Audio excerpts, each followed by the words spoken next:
سلام عزیزان دلم، به چنل یوتیوب کتابلند خیلی خوش اومدین. خب من امروز مجریم و میخوایم یه سری سوالا راجع به دو تا از معروف ترین مجموعه کتابای گرامر رو از خانم صادقی بپرسیم. سلام. امروز من مجری نیستم. به یوتیوب کتابلند خیلی خوش اومدین. امروز در قالب مهمان در خدمت شما هستم تا راجع به دو تا کتاب خفن صحبت بکنیم. کتابای گرامر این یوزا با بتی ایزر. آره. بتی ایزر یا بتی آذر؟ بتی آذر میگه ایرانی‌ها، ولی خب اصلش بتی ایزر. ایزر. خب ایزر با کلاس تره. ایزر. آره. خب بیا راجع به این که ساختارشون چیه، اصلا سطح بندیشون چیه، چه فرقی با هم دارن، یه توضیح بهمون بده. ببین همیشه حالا طبق تجربه‌ای که دارم همیشه حالا زبان آموزا بخوان گرامر بخونن بین این دو تا کتاب قاطی میکنن. اولا که ببخشید من صدام اینجوری گرفته سرما خوردم.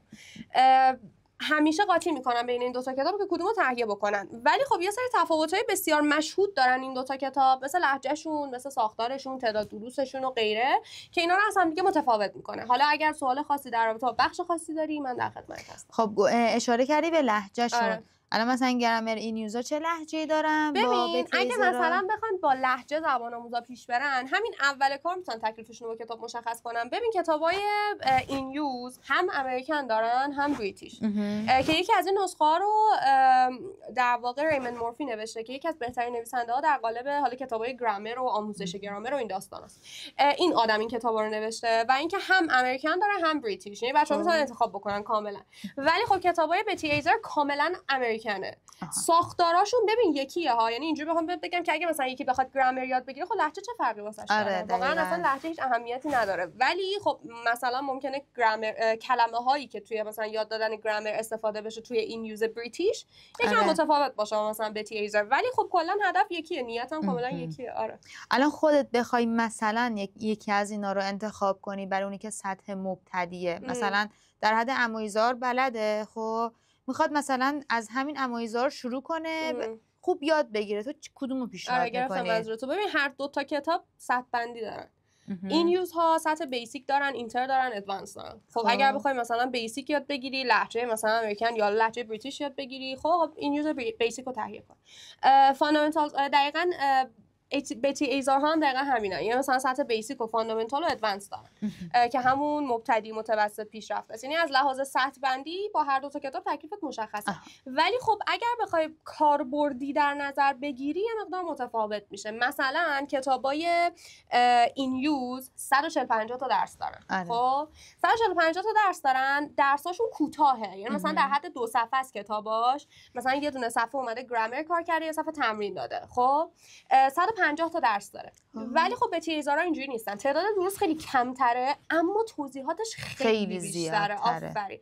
یعنی مثلا اگر تو صرفا بخوای مکالمت رو تقویت کنی، جمله سازی رو تقویت کنی یا مثلا تو روزمره بتونی از پس اسپیکینگ بر بیای، خب این یوزا خیلی میتونن برات مفید باشن. خب مثلا در روز میتونی 10 تا گرامر رو کاور کنی.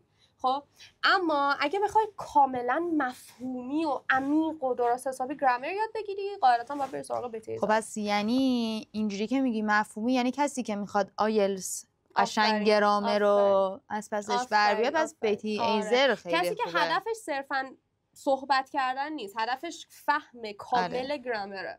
آره. پس آیلتس بتی ایزر خوبه برای مکالمه و اینکه راه بیفتی. گرامر این یوزا خیلی جواب. همین که حجمش خیلی کمتره نسبت به بتی ایزر، همین که کلا راحت‌تر توضیح داده. ولی مثلا تو کتابای بتی ایزر نمودار داری، 100 تا مثال داری فلان، کلا مفهومیه دیگه همه چی خیلی. الان که گفتی مفهومی یه سوال برام ایجاد شد، خودخوان هستن اینا؟ خودخوان یعنی میشه توی خونه مثلا من الان میخوام شروع کنم بتی ایزر رو تو خونه بخونم؟ ببین کلا کتابای تک مهارتی خودخوانه. خب اصلا کلا بیس کتابای تک مهارتی خودخوانه.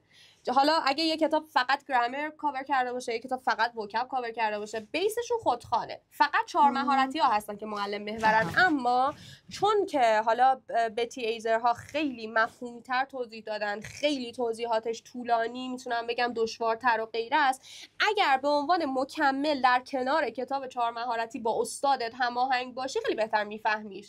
ولی خب کتابای این یوزو خیلی راحت میتونی تو خونه کاور کنی. میگم روزی 10 تا گرامر میتونی کاور بکنی با بتی ایزر با این یوزا. آره. یه سوال دیگه، CD داشتن تو این کتابا مهمه یا نه؟ CD داشتم. ببین از یه بچه تلفظی بخوای نگاه بکنی خب آره مهمه. کتابا خب CD هم دارن، یعنی مثلا مثال هایی که گفته شده رو میتونی گوش بدی، ولی خب این صرفا فقط حالت تلفظی داره. بعد اون چالش لهجه اینجا پیش بیاد مثلا.